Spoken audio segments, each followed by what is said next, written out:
दोस्तों, मैं आपका साथी संदीप, सपोर्ट ह्यूमैनिटी से। आज का वीडियो कुछ अलग और कुछ खास होने वाला है। महिलाओं के लिए, उन बच्चों के लिए जो बच्चे आजकल ऑनलाइन क्लासेस का सबसे ज़्यादा जो ऑनलाइन क्लासेस का प्रचलन चल रहा है कोविड की वजह से, उन युवाओं के लिए जो घर से अपना काम कर रहे हैं और वर्क फ्रॉम होम कर रहे हैं। आज का हमारा वीडियो इसलिए भी खास है कि जब से ये कोविड का इशू हुआ है, तो जैसा आपको पता है सभी लोग, मैक्सिमम जो लोग हैं वो घर से काम कर रहे हैं। बच्चे घर से ही अपना स्कूल का जो होमवर्क है वो घर से ही कर रहे हैं, क्लासेस हों, पेपर हों, वो सभी लोग घर से ही काम कर रहे हैं। तो आज हमारे सपोर्ट ह्यूमैनिटी के माध्यम से हमने सोचा कुछ अलग ऐसा अपने सब्सक्राइबर, अपने व्यूवर्स के लिए बनाने का। जैसे कि दोस्तों, आज आपने देखा है एक कॉमन इश्यू चल रहा है। जिस तरह से अगर हम ज़्यादा टाइम मोबाइल पर बिताते हैं या लैपटॉप पर बिताते हैं, तो कुछ इश्यूज़ हमारे जो बैठने के पोस्चर से या हमें जो बोन रिलेटेड कुछ इश्यूज़ आते हैं, उसके रिलेटेड हमने ये वीडियो बनाने की कोशिश की है। मुझे बताते हुए बहुत खुशी हो रही है। हमारे साथ हैं डॉक्टर निपुण बजाज, जो कि बहुत ही well known orthopaedics spine surgeon हैं और पिछले काफ़ी वर्षों से अनगिनत सर्जरियाँ कर चुके हैं और इस फील्ड में एक बहुत अच्छा अनुभव उनका रहा है। तो आज हमने इनसे कोशिश की और कुछ समय इन्होंने निकाला ताकि हमारे व्यूअर्स के लिए हमें कुछ नॉलेज दे सकें और कुछ पॉइंट्स पे हम लोग इनसे बात कर सकें। डॉक्टर साहब, आपका बहुत बहुत स्वागत है हमारे सपोर्ट ह्यूमैनिटी चैनल के ऊपर। दो मेजर इश्यूज़ हैं, जैसे सर्वाइकल, जो एक बहुत कॉमन डिजीज़ होती जा रही है और फैलता जा रहा है, और दूसरा स्लिप डिस्क। तो आज हम उसी के बारे में आपसे कुछ जानकारी लेना चाहेंगे। तो आपका हमारे चैनल पर बहुत बहुत स्वागत है। नमस्कार दोस्तों, मेरा नाम डॉक्टर निपुण बजाज है।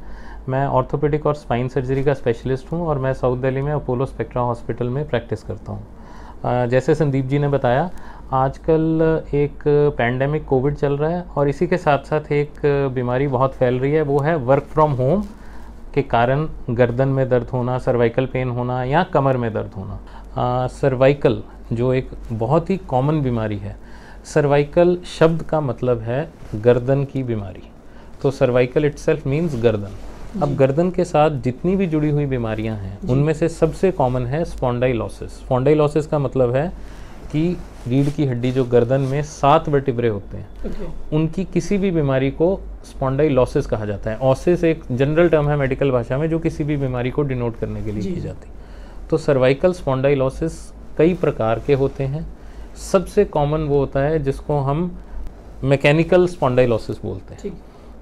मैकेनिकल स्पॉन्डाइलोसिस का मतलब है कि अंदर डिस्क की कोई प्रॉब्लम नहीं है, जोड़ की कोई प्रॉब्लम नहीं है, लेकिन तनाव के कारण, स्ट्रेस के कारण, एक्सेस वर्क के कारण, ज़्यादा देर कंप्यूटर के, लैपटॉप के सामने बैठने के कारण, या फिर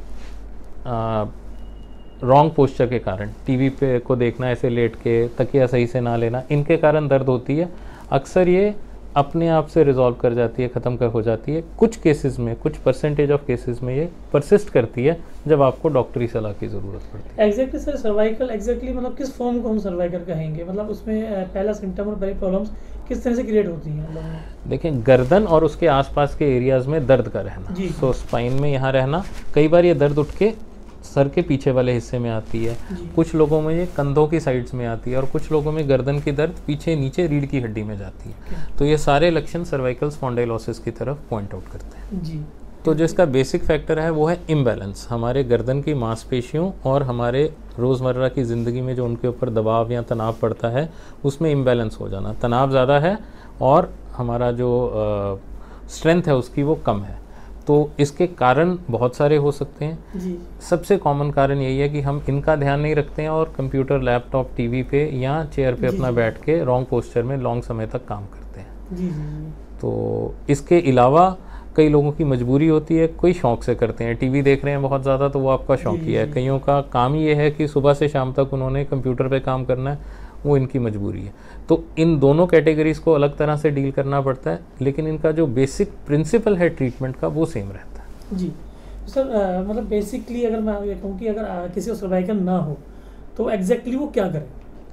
तो ये जो इम्बैलेंस मैंने आपको बताया कि जो स्ट्रेस है नेक पे वो ज़्यादा है और स्ट्रेंथ कम है, उनको आपने सोने का बैलेंस करना है।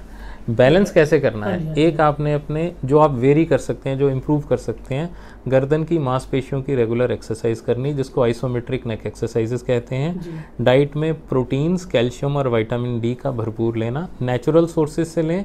जिन लोगों का पेट खराब है या उम्र के हिसाब से उनके पाचन शक्ति कम हो गई है, उनके लिए सप्लीमेंट्स लेने बहुत ज़रूरी हैं। और तीसरा अपना पोस्चर का ध्यान रखें।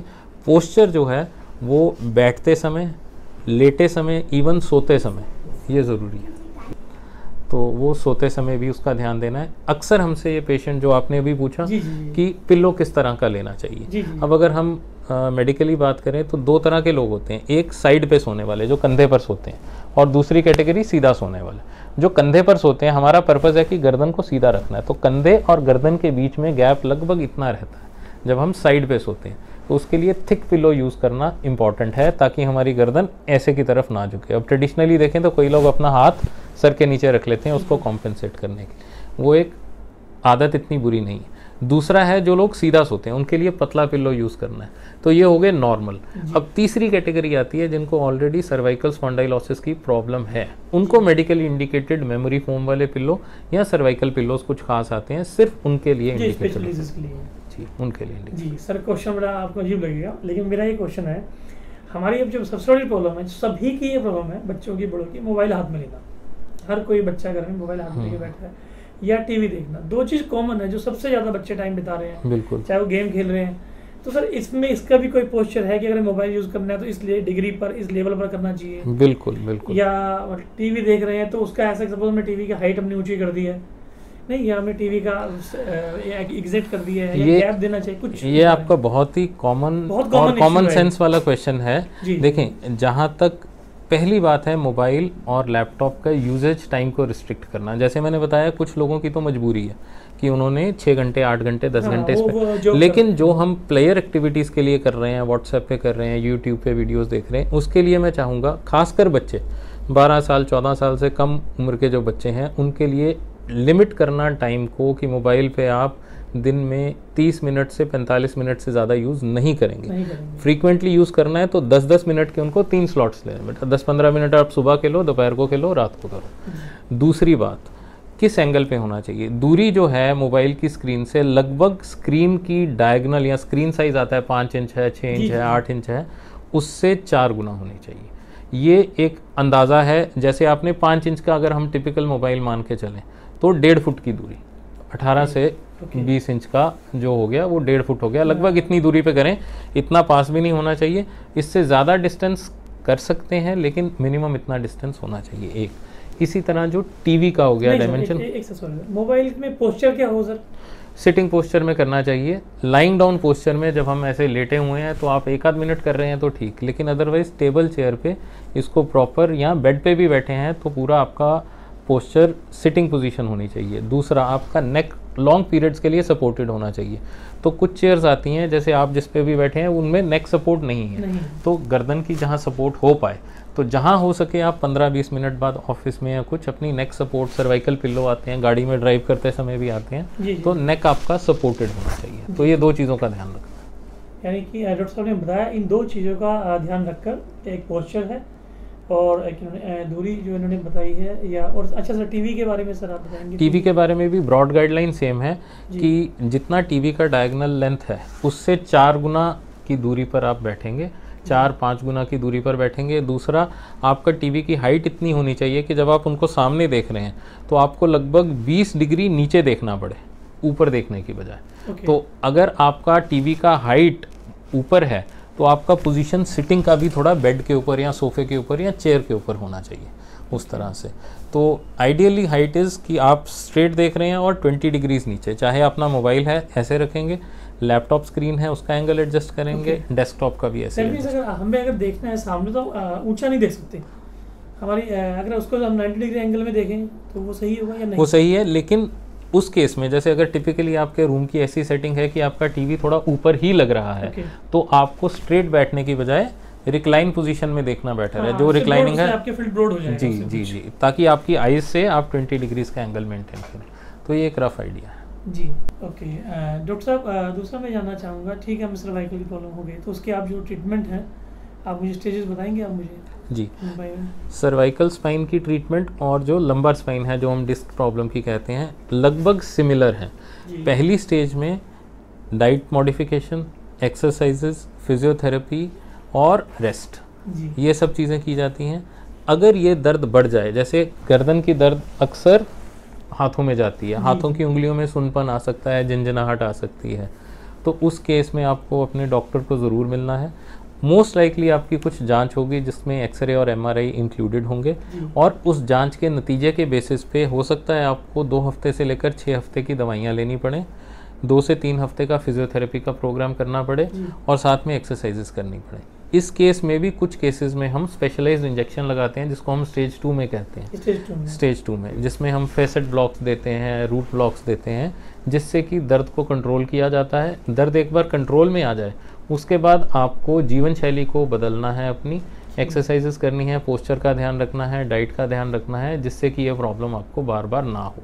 शॉर्ट पीरियड्स के लिए कॉलर भी पहनना पड़ सकता है 2 से 3 हफ्ते के लिए। जी, जैसा डॉक्टर साहब ने बताया, फर्स्ट स्टेज के अंदर अगर सर्वाइकल की किसी को प्रॉब्लम है तो उसको जो है एक फिजियोथेरेपी, उसका कुछ रेस्ट है, कुछ बेसिक एडवाइजेज हैं, और ये फर्स्ट स्टेज का है जो सर्वाइकल में डॉक्टर साहब ने बताया ट्रीटमेंट का। और सेकंड स्टेज में जो डॉक्टर साहब ने बताया है कि स्टेज ये आ जाती है कि गर्दन के अंदर पूरा यहाँ तक सब दर्द बताया आपने, और दर्द हाथ में। जी, और पेशेंट को राइट हैंड या लेफ्ट में भी हो सकता है, लेफ्ट या राइट हैंड में दर्द आ सकता है या हाथों में सूनापन है। तो उस स्टेज के ऊपर करीब 4 या 6 हफ्ते का ट्रीटमेंट है, चाहे इसमें वो दवाइयाँ हैं, मेडिसिन है, रेस्ट हैं जो डॉक्टर साहब एडवाइस करते हैं, और कुछ इंजेक्शन आपने बताए सेकंड स्टेज में ही है सर। जी, कुछ इंजेक्शन हैं जो डॉक्टर साहब ने बताया। उस स्टेज पर जब पेशेंट को पेन बहुत ज़्यादा है, उसको आराम नहीं आ पा रहा है, जी बिल्कुल, तो इंजेक्शन द्वारा भी उसको आराम मिल सकता है। और सर अगर इस स्टेज पर भी अगर पेशेंट जो है कंट्रोल नहीं हो रहा है, क्योर नहीं हो पा रहा है, क्योंकि हमने देखा है कुछ मैं पर्सनली कुछ पेशेंट्स को जानता हूँ कि कंडीशन ऐसी हो जाती है कि वो उठ भी नहीं पाते हैं और उसको वोमिट होना, कुछ सर्वाइकल जी, क्योंकि ये गर्दन और कान के साथ रिलेटेड है, चक्कर आना या वोमिटिंग होना। तो सर अगर ऐसी कंडीशन है कि पेशेंट को वोमिटिंग आ रही है, उसको ज़्यादा पेन बहुत ज़्यादा है कि उठ भी नहीं पा रहा है बिस्तर से, और वो पूरी तरह से एक सिटिंग पोजीशन, ये जो आप कंडीशन बता रहे हैं ये 2 और 3 स्टेज के बीच वाली एक स्टेज होती है जिसमें पेशेंट को हॉस्पिटलाइज करना पड़ता है, इंट्रावीनस इंजेक्शंस देने पड़ते हैं, और साथ ही साथ कुछ एक्सरसाइजेज और फिजियोथेरेपी बताई जाती है। सिम्टम्स कंट्रोल होने के बाद 3 से 4 हफ्ते के लिए उनको कॉलर बताया जाता है कि पहन के रखना है। कुछ सांस लेने वाली एक्सरसाइजेज और कुछ बैलेंस को इम्प्रूव करने वाली, उल्टी रोकने वाली कुछ ऐसी एक्सरसाइजेज होती हैं जो की जाती हैं, और इससे कुछ केसेस यानी कि लगभग 90% केसेस तो कंट्रोल में आ जाते हैं। जो नहीं आते हैं वो फिर स्टेज 3 के ट्रीटमेंट प्रोटोकॉल पे हमें जाना पड़ता है। जी, कोई फाइनल सर को ऐसा भी है कि इसका हम कह सकते हैं कि 4th स्टेज में जैसे कोई भी जब ट्रीटमेंट हम करते हैं तो दवाई से कोशिश करते हैं, डॉक्टर साहब हमेशा एडवाइस यही करते हैं कि दवाई से अब हो जाता है या बेस्ट टू बेस्ट जो भी ट्रीटमेंट उसमें दिए जाते हैं, लेकिन हम हमेशा कहते हैं किसी भी ट्रीटमेंट में फाइनल जो स्टेज होती है सर्जरी जी, कि लास्ट पोजीशन में ये होता है जब सभी ऑप्शन अगर हम उसमें नहीं सक्सेस कर पा रहे हैं, रिलीफ नहीं मिल पा रहा है, तो लास्ट ऑप्शन आप सर्जरी। तो सर इसकी जो सर्जरी का जो टाइम है, अगर सर्वाइकल में किसी पेशेंट को आप सर्जरी एडवाइस करते हैं तो कितना उसमें हॉस्पिटल में टाइम लगता है, कितना मतलब उसमें रिस्क फैक्टर उसका क्या है? जी, थोड़ा सा इस बारे में बताएंगे। जो सर्वाइकल स्पाइन की सर्जरी है वो 2 दिशाओं से की जाती है, या तो आगे से करी जाती है या पीछे से जी। तो जो टिपिकली हम सर्जरीज आगे से करते हैं उसमें 2 से 3 दिन के लिए हॉस्पिटल में स्टे रखना पड़ता है। जब तक आपकी छुट्टी होती है तीसरे दिन, उस दिन आप चल फिर पा रहे होते हैं, खाना खा रहे होते हैं, छोटी सी यहाँ पर तीसरे दिन जब आप छुट्टी होती है तो आप खाना पीना खा रहे होते हैं, चल फिर रहे होते हैं, और आपको काफ़ी रिलीफ आ चुका होता है। आपको लगभग 3 हफ्ते के लिए अपने ऑफिस से या दफ्तर से छुट्टी लेनी पड़ती है जहाँ पर आप काम कर रहे हैं। 3 से 6 हफ्ते के बीच में डिपेंडिंग अपॉन आपकी रिकवरी कैसी है, एज कैसी है, हम आपको ऑफिस ज्वाइन करना अलाउ करते हैं। काम कितना हैवी करना है, 4 से 6 महीने के लिए कॉलर पहनना मैंडेटरी होता है, खासकर जब आप नेक अनसपोर्टेड है, जैसे आप ट्रैवल कर रहे हैं, ऑफिस में काम कर रहे हैं, जब आपका नेक को सपोर्ट मिल गई, आप रात को सोए हुए हैं, बैठे हुए हैं, तो हम 3-4 महीने के बाद कॉलर हटवा देते हैं। तो एक टिपिकल टाइमलाइन है। दूसरी तरफ जो पीछे से सर्जरी करी जाती है नेक में, वो अक्सर उन केसेस में करी जाती है जहाँ 1 से ज़्यादा लेवल इन्वॉल्व है, 2 या 3 या 4 लेवल इन्वॉल्व है। उसमें रिकवरी टाइम लगभग 6 हफ्ते होता है। कॉलर पहनने की जो ज़रूरत होती है वो लगभग 6 महीने तक होती है, और उसमें रिकवरी भी थोड़ा स्लो होती है। 2 महीने तक आप 1.5 से 2 महीने बाद ही आप ज्वाइन करना उचित। उचित लग गया। तो सर हॉस्पिटलाइजेशन जो बताया 3 दिन का हॉस्पिटलाइजेशन, 3 एंटीरियर सर्जरी के लिए 3 दिन का और जी। पोस्टीरियर सर्जरी के लिए 4 से 5 दिन का, जी जी जी। इतना रहता है। तो हमारा यह वीडियो बनाने का यही पर्पज़ है। सर्वाइकल है एक बहुत ही कॉमन इशू, ये हर घर में बनता जा रहा है। तो डॉक्टर साहब ने बहुत अच्छी जानकारी हमें दी है अभी इसके माध्यम से। दूसरा जो मैं मैसेज देना चाहूँगा बच्चों को पहले सर, सबसे पहले बच्चों के लिए, महिलाओं को, फिर बुजुर्गों को। बच्चों के लिए तो मेरा सबसे पहला यही मैसेज है मेरे जी, जी। कि प्लीज़ बच्चों का मोबाइल पे टाइम रिस्ट्रिक्ट करें, जी। लैपटॉप पे टाइम रिस्ट्रिक्ट करें और उनको एनकरेज करें आउटडोर प्ले एरियाज़ को। हो सकता है अगले कुछ हफ्ते अभी भी कोरोना के कारण हम ये उतना एनकरेज ना कर पाएँ, बट अल्टीमेटली ड्यूरिंग कम से कम जो समय है टीवी और मोबाइल और वीडियो गेम्स पे लगाएं और ज़्यादा से ज़्यादा समय आप स्पेंड करें आउटडोर एक्टिविटीज़ में। दूसरा बच्चों के लिए ख़ास बात है कि डाइट का ध्यान रखें। जितने ये फास्ट फूड्स हैं उसको कम करके दूध, दही, जो नेचुरल सोर्सेज हैं वहाँ से अपनी न्यूट्रिशन लेने की कोशिश करें। और तीसरा ऑफ कोर्स उनके रेगुलर चेकअप कराते रहें, ताकि जो भी प्रॉब्लम है, कैल्शियम विटामिन डी की कमी है या कुछ और एडवाइस है, उसको टाइमली पकड़ के हम उसको ठीक कर पाएँ। जी जी जी। डॉक्टर साहब ने बहुत ही अच्छी जानकारी दी। और खासकर बच्चों, आप लोग सुन लो, ये वीडियो बनाने का मकसद ज़्यादातर मेरा टारगेट हमारा बच्चों के ऊपर ही है। घर घर की ये परेशानी है कि बच्चे मोबाइल पर टाइम बिताते हैं, लैपटॉप पर टाइम बिताते हैं या टीवी पर टाइम बिताते हैं। और आजकल कोविड में तो और ज़्यादा ये इशू हो गया है, क्योंकि बाहर जाना बंद है, पार्कों में वो उस तरह से जा नहीं पाते और माँ बाप भी अवॉइड करते हैं कि बच्चे कहीं बाहर जा पाएँ। फिजिकल जो वर्कआउट है बहुत कम हो गया है सर, उसकी वजह से ये चीज़ें बढ़ रही हैं। तो प्लीज़ आप हमारे चैनल के माध्यम से सपोर्ट ह्यूमैनिटी, संदीप कुमार आपका साथी, आप जो भी डॉक्टर साहब ने जो एडवाइस और जो बहुत अच्छी जानकारी हमें दी है, हमें पूरी उम्मीद है आप इसका पूरी तरह से आप इसको फॉलो करेंगे और सर्वाइकल या स्लिप डिस्क या जो भी इस तरह के जो डिजीज़ हैं इससे आप बच कर रहेंगे। आपकी सेहत के लिए हम कामना करते हैं। जय हिंद, जय भारत।